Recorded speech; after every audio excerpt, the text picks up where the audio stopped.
Elle est de retour pour le plus grand plaisir de tous les footeux. La Ligue des Champions va reprendre le 16 septembre. Euh, je pense que c'est clairement le truc qu'on attend le plus au monde à chaque reprise de saison de foot. Cette Ligue des Champions, cette Europa League, cette Conference League pour les équipes un peu moins prestigieuses, mais qui est toujours aussi intéressante. On l'a vu la semaine dernière avec le Betis Séville, la Fiorentina, Chelsea. Il y a quand même de très très belles équipes à regarder en Conference League, même si c'est pas non plus la plus prestigieuse. Dans cette vidéo, on va vraiment s'attarder sur Tottenham, étant donné que c'est le club que je supporte. Je ferai sans doute aussi une partie sur les clubs français. Qu'est-ce qu'on peut s'y attendre du côté des clubs français? Euh, Même si, bon, voilà, bon, il y a le PSG évidemment que tout le monde connaît, mais je pense que d'autres personnes l'ont fait. Pour moi, Monaco, je suis pas le plus grand fan de Monaco et je regarde pas beaucoup la Ligue 1. Et Marseille, je pense qu'il y a assez de supporters marseillais quand même pour faire des analyses vraiment poussées sur Marseille. Euh, donc voilà, je ferai juste rapidement ce que je pense quand ils joueront contre Tottenham. Donc on a le PSG et Monaco. Sans plus perdre de temps, on va parler donc des 8 matchs des Spurs pour la phase de Ligue. Ça commencera avec la réception de Villarreal, un déplacement à Bodo Glimt qui est concrètement le premier match piège. Le déplacement à Monaco, la réception de Copenhague, le déplacement au PSG, la réception du Slavia Prague et de Dortmund pour finir avec un déplacement à Francfort. Avant de commencer en plus sur tout ce qu'il y a à dire sur l'effectif et tout, il faut éviter concrètement ce match-là pour un match de barrage. Il faut éviter de se faire peur contre Francfort. Pas besoin de vous rappeler comment c'est fini ce match-là son dernière. Voilà, c'est fini avec limite en bagarre. On a eu la blessure de Madison avec la sortie incontrôlée du gardien. Donc si on peut éviter d'y retourner pour un match de qualification, ça serait évidemment top. Euh, même, même Dortmund, parce que Dortmund, voilà, je pense que d'ici le 20 janvier, le club aura bien bien changé. Donc, si on peut éviter de se faire peur, ça serait top. Le mercato des Spurs qui a été vraiment animé. Honnêtement, on va pas se mentir. Il a été vraiment animé. On a évidemment eu l'arrivée de Xavi Simons de Leipzig pour 65 millions. L'arrivée de Kudus de West Ham pour 63 millions. Matistel qui a eu son option qui a été levée pour 35 millions. Kevin Danso qui est arrivé pour 25 millions. Vuskovic 11 millions. Kota Takai 5,80 millions. Paligna avec un prêt payant de 5 millions. Et l'arrivée dans les derniers instants de Randall Kolo Muani. Au niveau des arrivées, il y a tout. T'as renforcé là où t'avais besoin. T'avais besoin d'un 10 parce que James Madison et Dejan Kulusevski ne sont pas présents pendant un sacré moment. Tu as Mohamed Kudus qui est un ailier qui a envie de provoquer et c'est ce qui te manquait. Brian Johnson est très mauvais en 1 contre 1. T'as eu Werner, même problème, même s'ils sont très rapides. Kulusevski est blessé même s'il aimait bien provoquer. Et Odobert et Tel sont. Alors Odobert, quelqu'un qui percute mais plus du côté gauche. Et Matitel est plus un 9 et un ailier qui est là pour repiquer, pour tirer. Euh, donc sinon, bon après, il y a les jeunes, hein, par exemple Mike Moore et tout, mais c'est trop peu expérimenté pour en faire quelque chose en Ligue des Champions. Je tiens aussi à préciser que tout ce que je veux dire, c'est par rapport à la Ligue des Champions. On laisse la première ligue de côté et les coupes anglaises, c'est vraiment principalement pour la Ligue des Champions. Euh, Pas que j'en ai rien à faire de la première ligue, mais bon, la première ligue, je pense qu'il y a juste à regarder pour savoir à quel point c'est limite impronosticable. Preuve en est, deuxième journée, Tottenham bat City, troisième journée, tu te fais froisser par Bournemouth. Donc voilà, je pense qu'on est bien placé pour dire que cette première ligue, tu peux pas la pronostiquer concrètement. Euh, donc Xavi Simons évidemment c'est top, Kudus c'est top, même si beaucoup sont un peu dubitatifs. Je pense qu'il faut un ailier qui percute. Voilà. Matistel, j'ai rien contre le garçon. Je pense que c'est un garçon, un bosseur et tout, mais je pense qu'il a une carrière qu'il ne mérite pas, honnêtement. Il est allé au Bayern très rapidement, alors qu'à Rennes, il ne joue pas plus que ça. Mais le Bayern a claqué, je sais plus combien de millions pour l'avoir. Il s'est jamais imposé au Bayern, alors que c'est vraiment le championnat allemand pour les attaquants. Enfin voilà, quand tu as des Guirassy, des Kitike, des Colomoni qui claquaient des saisons à plus de 20 buts, etc. C'est concrètement des championnats pour les attaquants. Et Matistel n'a pas spécialement fait grand chose. Alors oui, tu avais Harry Kane qui était là, tu avais d'autres neufs à sa place. Mais bon, enfin, j'ai envie de dire, même sur les matchs de coupe ou quoi, tu pouvais faire ta place. Et depuis son arrivée à Tottenham la semaine dernière, c'est plutôt compliqué. Tu sens de la volonté, tu sens qu'il veut voilà, aider l'équipe, qu'il veut tout donner sur le terrain. Mais le problème, c'est qu'il y a un manque physique, même technique.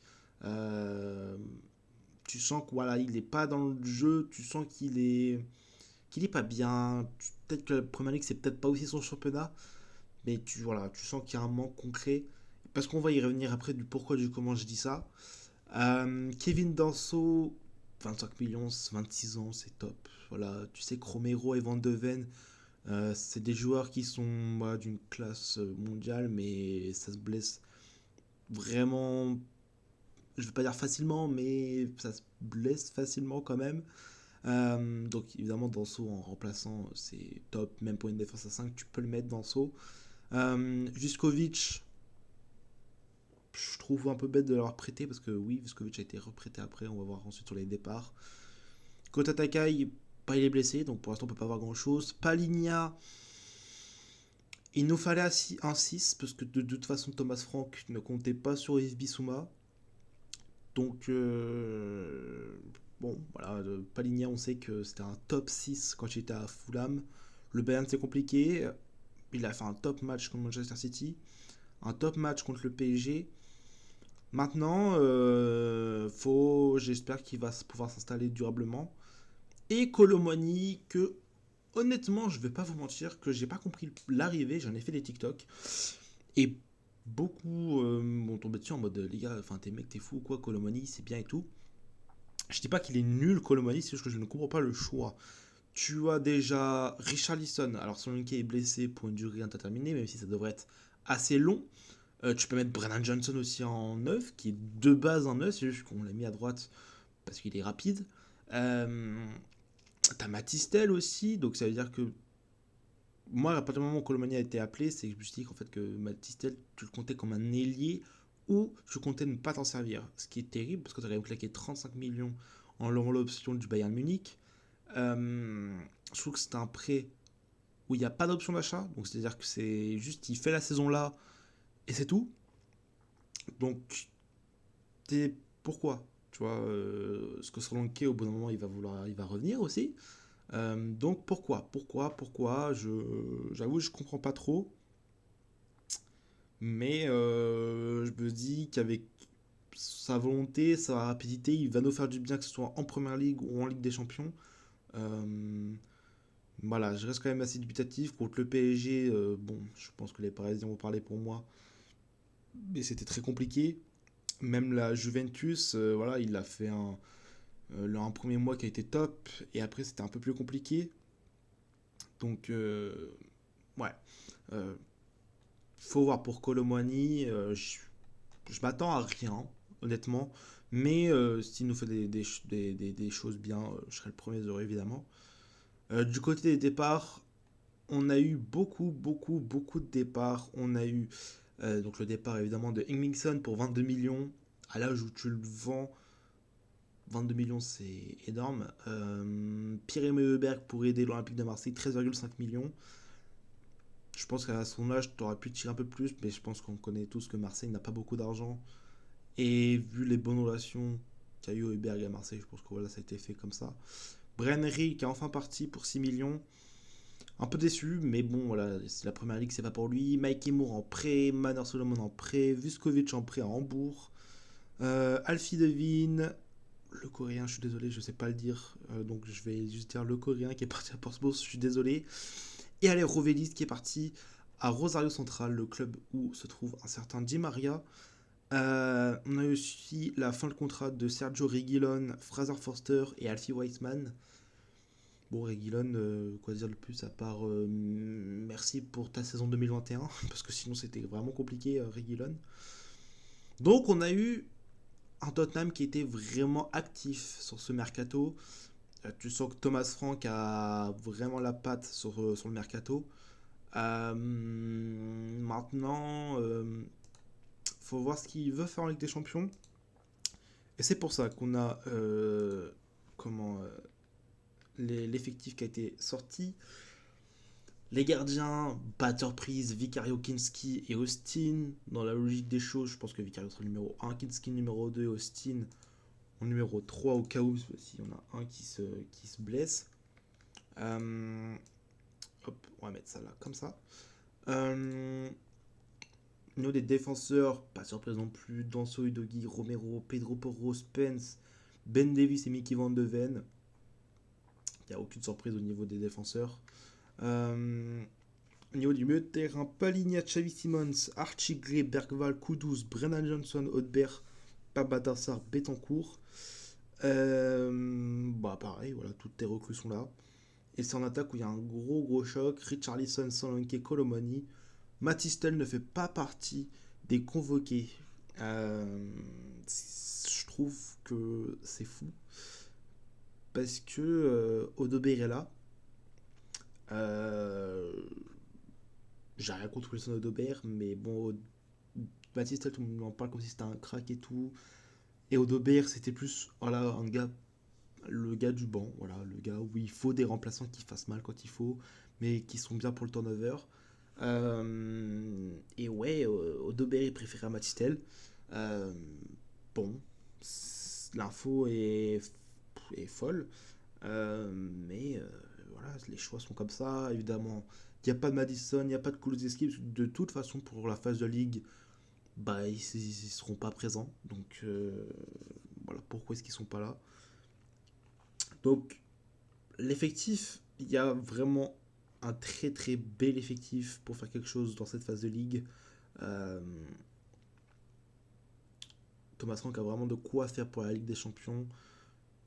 T'as aussi des joueurs pour faire tourner quand même. Donc tu peux faire concrètement quelque chose. Moi voilà, il y en a un que j'ai hâte de voir sur les terrains, c'est Xavi Simons, qu'on verra sans doute lors du prochain match de Tottenham qui est c'est contre qui, je sais plus trop, je sais plus. Mais pour le prochain match de Première Ligue, évidemment enfin, qui sera titulaire, du moins je l'espère, parce que t'as besoin d'indices. Ça a été criant contre Bournemouth, t'as besoin d'indices. Papsar a fait ce qu'il pouvait au milieu de terrain, voilà, en collant Richarlison, parce que bon, j'avais fait une vidéo en parlant du Tottenham Burnley qui est toujours disponible. Le problème, c'est qu'on m'entend vraiment très peu. Donc, en fait, c'est pas une histoire que je chutais ou quoi. C'est juste que j'ai mal réglé, en fait, le micro. Donc, voilà. Donc, le prochain match de Tottenham, c'est West Ham. Tu vas à West Ham, donc plus c'est pour peut-être confiance. Donc, voilà, je pense que Xavi Simons a un gros euh, travail à faire et à donner aussi pour l'équipe. Euh, Parce que concrètement, tu as un très bel effectif pour aller loin. Maintenant, on va faire du cas par cas pour les équipes. Euh, la première équipe, c'est Villarreal qui sont ici. Donc les joueurs qui ont été euh, pris par Villarreal, pardon, je vais arriver. On a l'arrivée notable d'Arnaud Tenas, qui est arrivé en tant que gardien. Juan Foyth qui est toujours là. On a Renato Viega de Chelsea. Après, défensivement, je vous avoue, je ne suis pas non plus le plus gros connaisseur de la Liga, donc Villarreal, je ne suis pas trop, évidemment. Manor Solomon qui est là et qui a été enregistré. Daniel Parreiro qui est là. Thomas Partey, Pape Gay. T'auras un sacré milieu de terrain quand même. Voilà, Parreiro, Ça, c'est vraiment un top joueur de foot. Et Thomas Partey, bon, bah, que dire, à part que le mec peut te contrôler le milieu de terrain à lui tout seul. Et offensivement, il y a vraiment de quoi faire mal à n'importe quelle équipe. Gérard Moreno, même si voilà, il avait fait des grosses saisons avant, Gérard Moreno reste un top top joueur. Miko Tadze qui est arrivé de l'Olympique Lyonnais. On a Nicolas Pepe qui, de ce que j'ai l'air de voir, s'est refait un peu une santé en Liga du côté de Villarreal. Ayodze Perez, évidemment Marcelino en coach. Euh, j'ai l'effectif un peu plus global, donc je sais pas concrètement qui c'est qui a été pris et tout. Mais voilà, Santiago Moreno qui vient de l'Atlético, Rafa Mari qui vient de près de Naples. Euh, il y a vraiment quelque chose de pas mal. Moreno est blessé, Ayodze Perez est blessé aussi. Donc, je pense que Villarreal pourra embêter certaines équipes. Surtout qu'en plus, ils ont. Ils ont quand même une belle poule. Juventus, City, Pafos, Borussia Dortmund, Copenhague, Ajax Amsterdam et Leverkusen. Donc Villarreal, là, ça s'en est vraiment bien sorti. Euh, donc voilà, je pense pas que du côté de Villarreal, ça sera un match spécialement facile. Mais quand on voit la différence des effectifs, je pense que défensivement, il y a quand même quelque chose à faire. Vu le joueur que tu as, Richarlison, Kudus, Johnson semble être plutôt à l'aise du côté gauche. Avec je pense les premières titularisations de Xavi Simons. Mais Villarreal a un énorme milieu de terrain et un énorme de gros attaquants. Donc il faudra se méfier de Villarreal. Ça ne m'étonnerait pas que par exemple ils prennent des points à la Juventus, à City, à Dortmund, l'Ajax, Leverkusen, même contre Tottenham. Après le truc c'est que c'est à Tottenham, donc je pense que ça quand même devrait le faire.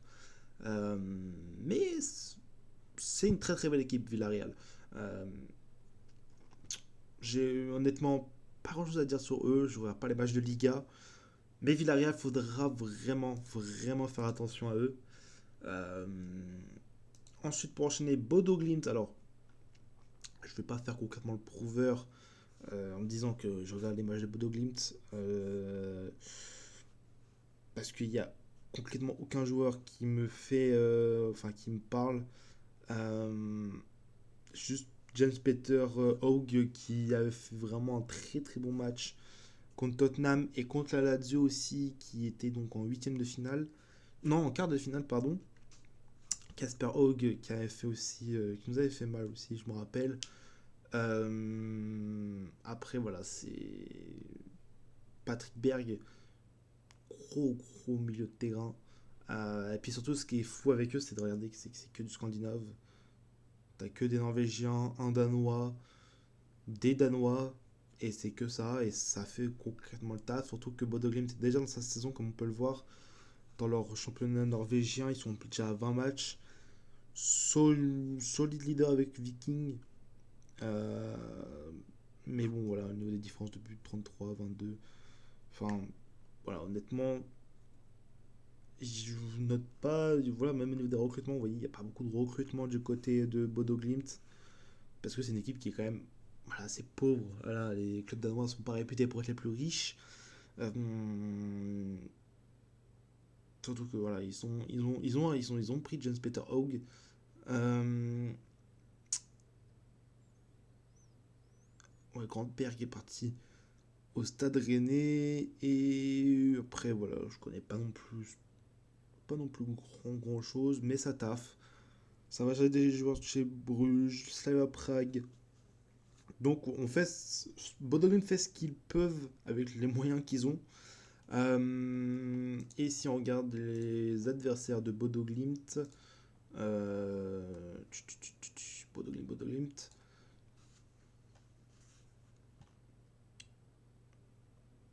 ils commenceront par un déplacement au Slavia Prague qui sera, je pense, le premier gros match pour les Norvégiens, le déplacement à Tottenham, enfin la réception de Tottenham, un déplacement à Galatasaray, la réception de Monaco, la réception de la Juve, déplacement à Dortmund, la réception de City, déplacement à Atleti. Euh, Honnêtement, ça va. Il y avait pire. T'as de la chance que quasiment tous les gros clubs, tu les reçois. Voilà, tu reçois Tottenham, tu reçois Monaco, tu reçois la Juve et tu reçois City. Donc tu peux prendre des points. Bodo Glimt sera pas simple. Beaucoup sont là, ouais, nanana, Bodo Glimt c'est facile. Bodo Glimt c'est vraiment pas simple. Tu vas aller jouer en décembre, novembre, dans la froideur arctique. Les matchs, tu seras limite en négatif. Franchement, je voudrais pas du tout les jouer. Je pense que t'es Juve, t'es triste. 25 novembre, il va faire bien bien froid, tu vas être triste. Même Monaco, tu vas être bien bien triste. Donc voilà. Je pense que Bodo Glimt peut pourquoi pas aller chercher le top 24. Mais il faudra qu'il gagne à domicile. Si il n'y a pas victoire contre Slavia Prague et des points contre Monaco, ça peut être compliqué. Parce que je pense que Galatasaray, ça va être une boucherie. Parce que Galatasaray, en plus, on connaît l'ambiance. Mais voilà, Tottenham a déjà joué contre Bodo Glimt, on sait à quoi s'attendre. Est-ce que ça veut dire qu'on peut perdre? Oui, on peut perdre, mais je pense que voilà, on a bien vu c'était comment la température. C'est des températures qui sont pas agréables pour jouer, mais voilà, on a déjà joué contre eux, donc faudra faire avec. Ensuite, troisième équipe, l'AS Monaco. On ira donc au stade Louis II. Je serai normalement au stade. Je vais essayer voilà, d'y aller. C'est la chance aussi pour moi de voir Tottenham. Peut-être le prix des billets à Monaco peut être un peu cher, mais bon, c'est pas grave. Euh, on a eu donc l'arrivée de Lucas Arterski de Leverkusen, toujours Philippe Cohn qui est là pour, je pense, être le deuxième gardien, je pense. Défensivement, Vanderson, d'ailleurs, Thésée, Tiloker, Chao Enrique, Mawissa, Salissou. C'est une très belle défense, mais je pense que enfin, sur des matchs à coup près, d'ailleurs, bon, en sein des Spurs, je peux vous assurer que c'est pas l'assurance tout risque. Mais quand la musique de Ligue des Champions apparaît, il fait ses matchs toujours. Thilo Kehrer, je vous avoue, je suis plus trop son actualité. Apparemment, à Monaco, c'est pas mal. C'est pas ouf, enfin, c'est pas Ramos, mais c'est plutôt ok. Chao Enrique tient toujours ses matchs en tant que latéral gauche. Vanderson aussi, c'est pareil. T'as du banc. Ouattara, Salissou, Maïwissa. T'as de quoi faire défensivement. Au niveau du milieu de terrain, Zakaria, Pogba, Golovin, Akliouche, Lami Camara, Minamino, Koulibaly. Ça va être des jeunes, je pense. Bon, le milieu de terrain, voilà, juste Zakaria, Pogba, Golovin, Akliouche. T'as un quatuor au niveau de ton milieu de terrain, top. Pogba, en plus, il est pas encore là, donc il refait sa petite santé tranquillement. Donc je pense que quand Pogba sera là, Monaco peut vraiment être bien. T'as du Zikaria, du Golovin, du Akliouche pour la créativité. T'as du Minamino aussi, faut pas oublier, qui a marqué le but vainqueur, je crois, c'était contre le Paris FC ou contre le Havre, je sais plus. Mais Minamino est toujours là à 30 ans. C'est ça qui est fou. Et offensivement, Balogun, Biretz, Ansu Fati qui est là. Euh, Offensivement, t'as aussi de gros noms. On va pas se mentir de côté de Monaco. Et évidemment, Adolf Hutter qui est là. Ansu Fati, on n'a toujours pas vu ce que ça donne. Dans quel état de forme il va revenir. Mika Beretz, on le sent un peu dans le dur. Voilà, honnêtement, il n'est pas de retour c'est un but par match quasiment. Mais c'est logique, il a 22 ans, il est jeune. Faut qu'il reprenne le rythme de la Ligue 1. Tu auras la Champions League aussi qui sera là, la Coupe de France, etc. Balogun aussi qui fait toujours ses matchs. Monaco a toujours un très très bel effectif, on va pas se mentir.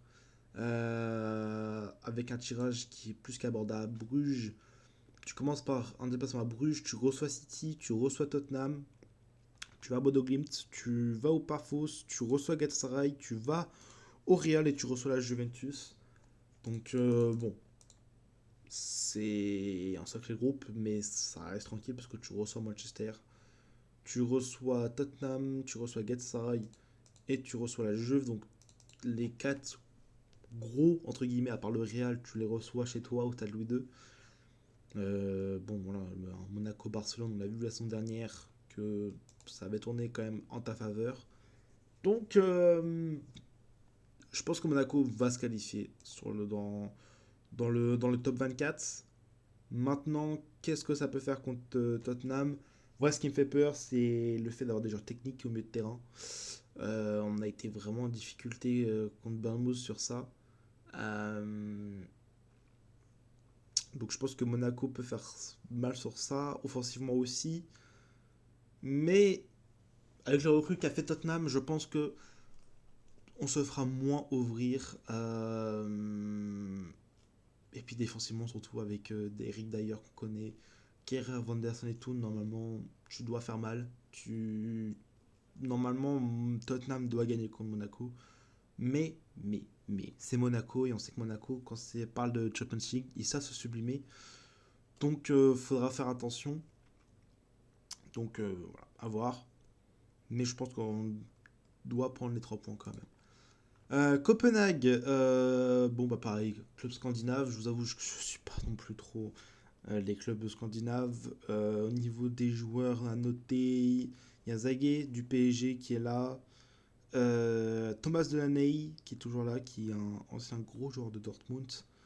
Après sinon, je suis pas non plus si Cornelius qui était avant à Bordeaux, Mokoko qui allait là-bas. Euh, donc il y a quand même quelques bons petits joueurs. Mailing par exemple qui était avant au Stade Rennais, je crois bien. Euh, Ça commence à partir sur l'international du côté de Copenhague. 5 millions Mokoko. C'est un achat en plus de 5 millions, de ce que j'ai l'air de comprendre. Ouais, achat de 5 millions de Dortmund. Euh, Quand t'as ski, tu t'es tu t'es renforcé au niveau de ton gardien. T'as vendu Frollholt à Porto. Et après, c'est que des petites dépenses. Donc ça bosse quand même un peu du côté de Copenhague. Ils sont pour l'instant encore premiers devant Midtjylland dans leur championnat avec un point de plus. Donc, voilà, je vais très rapidement squeezer, mais Copenhague, il faudra quand même faire un peu attention. Parce que Copenhague, ça fait partie des équipes, on l'a bien vu il y a 2 ans, je crois bien. Voilà, ils avaient battu Manchester United chez eux. Par les barrages, ils ont battu Bâle 3-1 en ayant fait 1-1 en Suisse. Donc ça vient des barrages, Copenhague. Et puis, ils ont aussi le temps de se mettre en rythme pour la Ligue des Champions. Ça commencera par une réception de Leverkusen, qui n'a toujours pas de coach. Un déplacement à Karabakh, la réception de Dortmund. Copenhague peut, pourquoi pas, avoir 6 points sur 9 au bout de 3 journées et faire un déplacement à Tottenham en confiance, sans prise de risque, sachant que tu as déjà fait un gros taf ici, sachant que tu auras la réception du Kairat Almaty, l'un déplacement à Villarreal, la réception de Naples, et tu auras le droit à un dernier gros match contre Barcelone. Donc Copenhague va tout jouer sur son dé, sur ses premiers matchs. Voilà, je pense que si tu as 6 points sur 9, 9 sur 9 ça serait fou. Je pense pas que. Bah, je sais pas, je pense pas que Dortmund va perdre à Copenhague. Mais si tu vois déjà Copenhague qui a 6 points sur 9, Tottenham et Kairat Almaty vont être les prochaines cibles. Plus le Kairat Almaty, tu vois. Mais Copenhague va jouer, je pense, un bloc assez bas, je pense. Là, en essayant de fermer le plus possible les espaces pour essayer de revenir avec un point de Londres. Et après, aller chercher pourquoi pas sa qualification contre le Kairat Almaty. Et voilà, pourquoi pas aller chercher un point ou deux contre Barcelone, Naples ou Villarreal.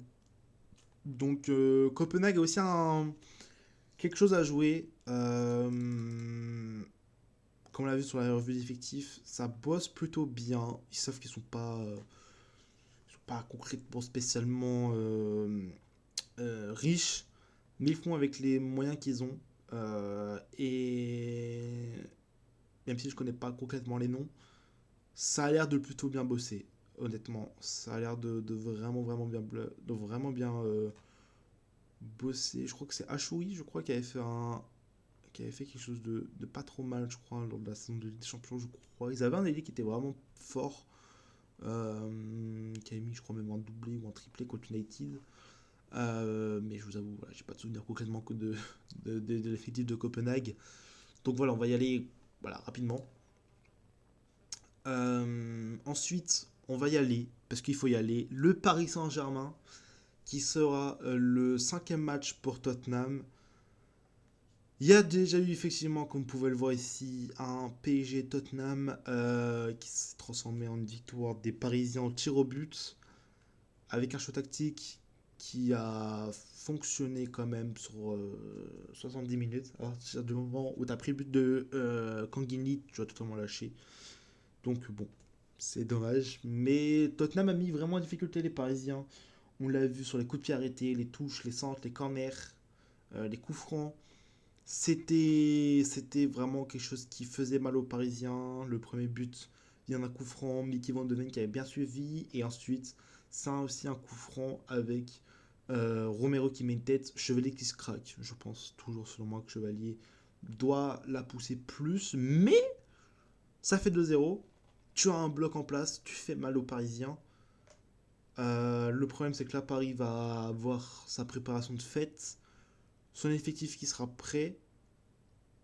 Et surtout, tu as un nouveau gardien, Lucas Chevalier, qui est, selon moi, quand même plus apte dans le système de Luis Enrique. Tu as Sovanov, évidemment, qui sera là avec Renato Marin.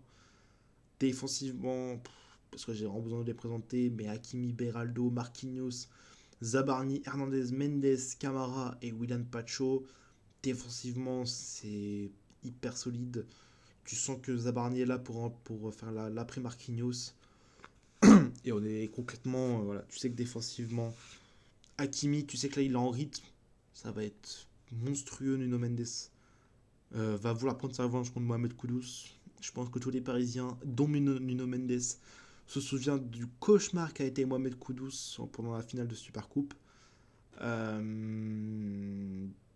Ouais, ça va. Défensivement, quand Tottenham va en avoir une, il va falloir la mettre concrètement. Le milieu de terrain, Fabien Ruiz trop fort, Vitinha trop fort, Kankinli qui commence à prendre le rythme de jouer au Paris Saint-Germain, Mayoulou, pourquoi pas aussi, on sait qu'il a marqué en finale de Ligue des Champions la saison dernière. On sait que Luis Enrique va lui faire donner du temps de jeu, Zaire Emery et Joao Neves, milieu de terrain de classe mondiale, il n'y a pas d'autre chose à dire. Et offensivement, Kvaratskhelia, Ramos, Dembélé, Doué, Barcola et Mbaye qui, malgré son jeune âge, nous a fait très très mal en Super Coupe d'Europe. Il a fait très très mal à Pedro Porro. Et Luis Enrique, évidemment, pour le coach.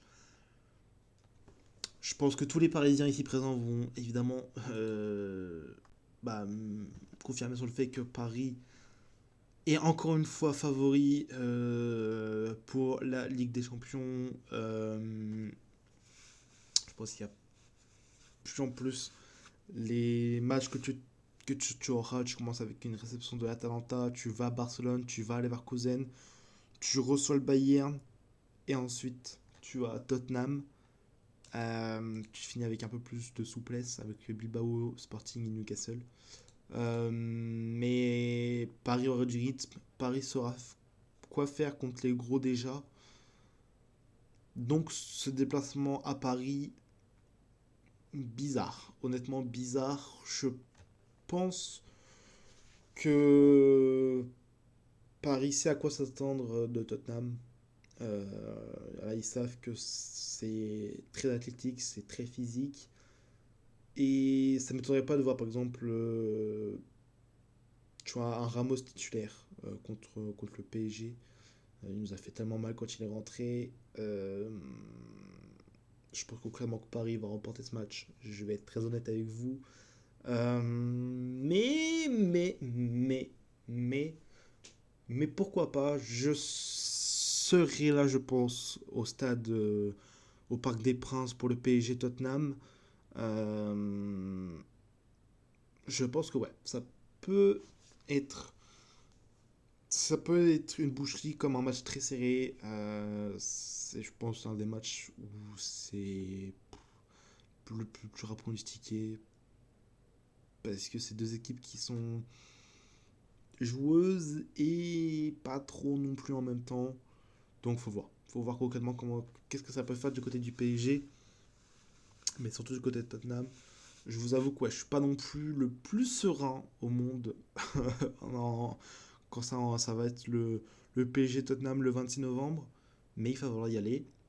Donc bon, on fera avec. Prochain match de Tottenham, c'est le Slavia Prague. Et ça sera à Tottenham, on a de la chance. Ça nous évite un match bizarre. Pareil, Slavia Prague, je vous avoue que je suis pas non plus un énorme connaisseur. Il n'y a pas non plus de joueurs comme ça, là, comme vous pouvez le voir, où je me dis, ah ouais, si, je connais. Voilà, on sait que le Slavia Prague, c'est évidemment, ça fait partie de ces équipes que tout le monde veut jouer parce que c'est des équipes très très prenables. Ils n'ont pas eu ils ont pas eu besoin de se jouer, enfin de passer par la phase de qualification. Et surtout que ils ont ils ont quelque chose à jouer. La réception de Bodoglin première journée, comme on l'a dit, ce sera le match pour, je pense, lancer la qualification pour l'une des deux équipes. T'auras un déplacement l'Inter, Atalanta, la réception d'Arsenal, Bilbao, tu vas à Tottenham, ils vont recevoir Barcelone et ils vont finir par le Pafos pour pourquoi pas aller chercher une 24e place. Je pense que Slavia Prague concrètement jouera voilà, les 24, 23, 22e places parce que l'effectif, je connais pas. Je vais pas faire le mec qui prouve. Je connais pas de joueurs du Slavia Prague. Ils ont quand même de sacrés matchs. T'as deux équipes abordables, Bodo Glimt et le Pafos. Après, c'est. C'est waouh! Parce que Bilbao, waouh, c'est quand même waouh avec les frères Williams et tout. Donc, waouh, surtout que bon, t'as la chance de les recevoir, donc tu peux aller chercher peut-être un point.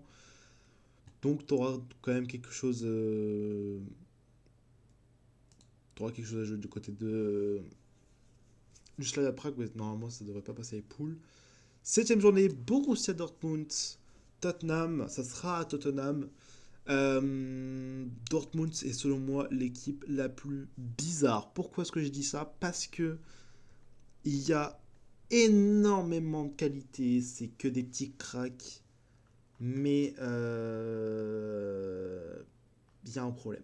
Niko Kovac n'y arrive pas sur ce début de saison. Euh, Défensivement, enfin au niveau du gardien, t'as toujours Kobel. Défensivement, Couteau, Schlotterbeck, Bensebaini, Emre Can, Niklas Soule, Ryerson, pardon, sont toujours là. Je sais que Schlotterbeck est blessé. Normalement, il est toujours blessé. Schlotterbeck est blessé. Niklas Soule est blessé. Emre Can est blessé. Normalement, quand il y aura ce Tottenham Borussia Dortmund, normalement, il ne devrait pas être blessé. Donc, tu as eu Couteau qui est arrivé en provenance de Manchester City. Donc je pense que les premiers matchs de Ligue des Champions pour Dortmund, ça peut être bizarre. Même le milieu de terrain, Enmecha, Brandt, Kroos, Chukwuemeka, Sabitzer, Campbell, Bellingham, Girassi, Beyer, Fabio Silva et Adeyemi. Euh, c'est juste les noms, voilà, tout le monde connaît. C'est que des jeunes, entourés de beaucoup d'expérience. Sabitzer, Emre Can, Johan Brandt, même si j'ai vu beaucoup de supporters, supportrices vouloir le départ de Johan Brandt, même si normalement il devait prolonger son contrat à Dortmund. Mais le début de saison de Dortmund est poussif de ce que j'ai vu en Bundesliga. Quatrième, t'as que 4 points en 2 journées. Et en plus, apparemment, tu fais ton match nul contre Saint-Pauli, je sais pas comment on dit. Bah, le cinquième, eux. Alors que tu gagnais 3-1, je crois, tu te fais remonter 3-3. Enfin, c'était un match totalement bizarre. Euh, donc, Dortmund, c'est bizarre. Fameux Silva est aussi blessé, j'ai pas vu. Duranville n'a pas été sélectionné. Et Chukwuemeka et Bellingham sont arrivés aussi. Euh, ouais, t'as quand même quelque chose à faire. T'as vendu Jamie Giddens pardon, à Chelsea, Moukoko qui est parti, Koulibaly qui est parti à Strasbourg, Johnny Reina est parti à Mönchengladbach. T'as fait du ménage. Euh, je pense que ça va prendre. Quand tu vois les joueurs que t'as que des top joueurs. Je pense que Niko Kovac va réussir à faire quelque chose avec cette équipe. Et je pense que quand ça va être les derniers matchs, évidemment, Tottenham-Dortmund, ça arrive lors de la 7e journée. Tu auras le temps de te tester, de voir ce que tu as à jouer. Tu vas à la Juve, tu reçois Bilbao, tu vas à Copenhague, tu vas à City, tu reçois à Villarreal, tu reçois Bodo Glimt, Tottenham et Inter. Donc, c'est pas simple aussi pour Dortmund. Mais, enfin, voilà. Normalement, Dortmund doit avoir des points pris, même s'ils sont que Copenhague, entre guillemets, de jouable, enfin, plutôt de vraiment très abordable. Mais ça veut rien dire. Ça veut concrètement rien dire. C'est pas simple. Dortmund va devoir se battre. Euh, et je pense que ça va jouer concrètement le top 24 pour Dortmund. Je ne les vois pas jouer le top 8.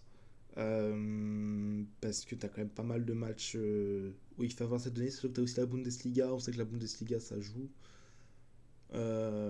Et surtout que défensivement, vu comment ça a l'air d'être compliqué, Tottenham aura vraiment quelque chose à jouer avec Odobert, avec Johnson, avec Kudus. Bergval aussi, je pense, va faire très très mal à Dortmund. Euh, Même Papsar, vu l'intensité physique et athlétique qu'a Papsar, ça va faire très très mal à Dortmund. Donc, ouais, je pense qu'honnêtement, Tottenham, ça dépend de comment va être Dortmund évidemment à ce moment-là. Mais Tottenham, à l'heure actuelle où on se parle, devrait bien le faire contre le Borussia Dortmund. Et pour finir cette vidéo qui va être très très longue, je suis à combien? Je suis 42 minutes, c'est fou. On a l'Eintracht Francfort qui sera le dernier match. Comme je l'ai dit, pour moi, il faut à tout prix éviter ce match couperé. Il faut à tout prix éviter que Francfort soit un match déterminant pour la qualification pour le top 24. Parce que comme je l'ai montré avant, je vous le remets là, t'as aucun match simple. Copenhague, Bodo Glimt, Slavia Prague, même si c'est quand même plutôt abordable, tu peux te faire prendre un point. T'as le PSG, Villarreal, Monaco, Dortmund tu peux perdre contre eux. Faut pas non plus dire on est le Real Madrid. On n'est que Tottenham, on peut choke contre des clubs alors qu'on peut, ça se trouve, être bien. Et Francfort, c'est l'équipe que je ne veux pas qu'on joue tout contre eux. Pourquoi? Parce que, comme je l'ai dit la semaine dernière, il y a eu le quart de finale, quart de finale d'Europa League entre Tottenham et Francfort. Ça a été un combat, c'est parti en baston. Donc il y aura évidemment une revanche à prendre pour Francfort. Et en plus de ça, Francfort n'a pas de chance sur leur tirage. Ils reçoivent Galatasaray, ils vont à Atletico Bilbao, ils reçoivent Liverpool, ils vont à Naples, ils reçoivent Atalanta, ils vont à Barcelone, ils vont à Karabag, et ça finit par Tottenham. Sacré match à venir aussi pour eux. Francfort aussi, je connais pas non plus tous les joueurs, mais voilà, au niveau des joueurs que je connais vite fait, t'as du Arthur Théat, euh, t'as de Fredo Lund, Mahmoud Daoud, je sais pas le dire, Baoya, qui vient du Paris FC, je crois, ou de Saint-Etienne, je sais plus trop. Il vient de où Baoya? Où est-il? Je cherche. Baoya, il vient de Angers. Excusez-moi, je savais qu'il venait de la France. Sans que actuellement t'as Godzel qui est blessé mais il va revenir. Euh, t'as aussi, euh, t'as aussi Skleri, le Tunisien qui est évidemment un top joueur. Mais c'est offensivement Francfort. Au niveau de ce qu'ils ont enregistré, Wai Batshuayi, Taritsu Dohan, le japonais, Shebi Burkhardt. C'est offensivement Francfort, ça fait peur. C'est que des petits jeunes plein de talent. Évidemment, t'as Jean-Matteo Baoya, j'avais oublié. Mais c'est plein de petits jeunes qui peuvent faire mal. Francfort est bien rentré aussi dans sa saison de Bundesliga. Comme on peut le voir, deuxième derrière le Bayern Munich, une différence de but de 5. T'as eu aussi de très grosses ventes. T'as vendu Ikitike, Tuta, Junior Dinay Bimbe qui t'a envoyé en prêt à Brest. Et voilà, tu t'es renforcé offensivement avec Bourgat. Doan, t'as eu Eliwayu aussi la saison dernière. En hiver. Donc c'est pour ces raisons-là, surtout que c'est une équipe qui est très athlétique, très dans le combat. Enfin, c'est l'équipe qui donne tout sur le terrain.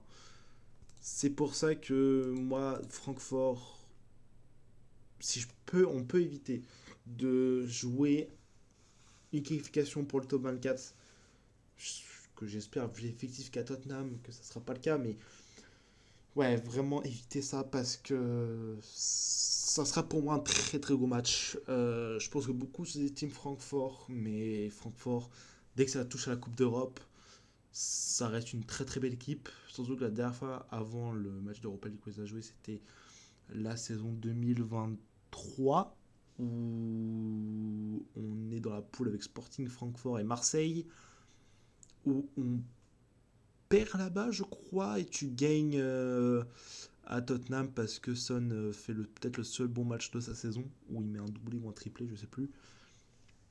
Mais Francfort, voilà, ça reste toujours des matchs où ça joue. Il y a beaucoup d'occasions. Et le problème, c'est que si on a un Richarlison qui ne plante pas, un Johnson qui ne plante pas, on peut vite se mettre en difficulté et encaisser des buts. Vicario ne peut pas non plus tout arrêter. Donc voilà. J'ai fini concrètement ce long,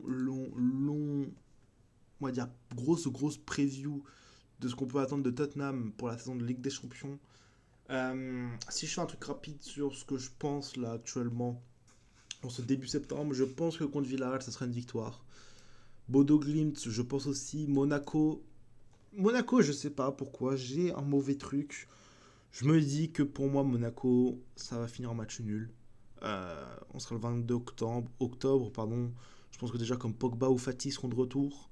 Akliouche aura repris du rythme, même Mika Biretz. Donc je me dis que Monaco, ils aiment bien sublimer. Je pense que Monaco va nous prendre un point. Ça peut finir en 2-2. Copenhague 3 points. Le PSG, j'aimerais qu'on les batte ou qu'on fasse match nul. Mais si je suis honnête 2 minutes, je pense qu'on perdra contre le PSG. Slavia Prague, ça doit être une victoire. Dortmund, ça doit être une victoire. Et Francfort, vu ce qui se passe avant, je pense que Francfort sera une victoire. Et j'espère que ça sera une victoire. Donc si on fait les comptes sur le nombre de points que je pense qu'on aura, euh, ça ferait 19 points pour Tottenham. Euh, Ça serait dans le pire des cas. C'est dans le cas où là c'est victoire, nul, victoire, défaite, victoire. Ça ferait 19 points. Tu peux peut-être aller chercher un top 8. Mais je pense qu'avec la Ligue des Champions qu'on a vu avant, je pense que c'est mieux de jouer les barrages pour garder du rythme contre un adversaire qui n'est pas anglais. Bon, évidemment, si tu tapes le Real Madrid ou le PSG ou Liverpool ou une top équipe alors que tu finis peut-être 10e, bon, bah, bah, c'est compliqué, mais ça te met dans le bas aussi. Euh, donc bon, voilà. J'ai concrètement fini, c'était très très long, 50 minutes de record, je suis désolé. Pour la première vidéo, ça dépend si je garde le match de Bournemouth encore sur la chaîne. Mais pour une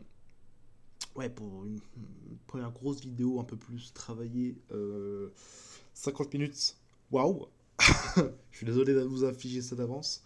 Mais voilà, je pense que je ferai des grosses previews en bossant beaucoup sur ce que fait Villarreal, en prenant des images, etc. Sur qu'est-ce que Villarreal fait, qu'est-ce qui pourrait nous faire mal pour les 8 équipes qu'on va jouer.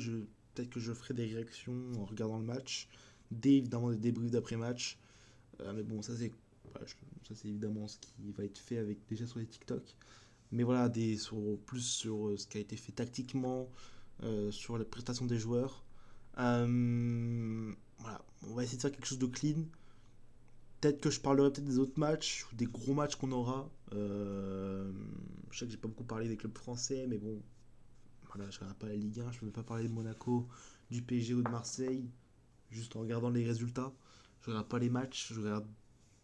Voilà, je regarde. Enfin, j'essaie de pas trop regarder ce que disent les supporters. Parce que voilà, c'est souvent à chaud, voilà. Surtout les Marseillais, tu peux pas. Voilà.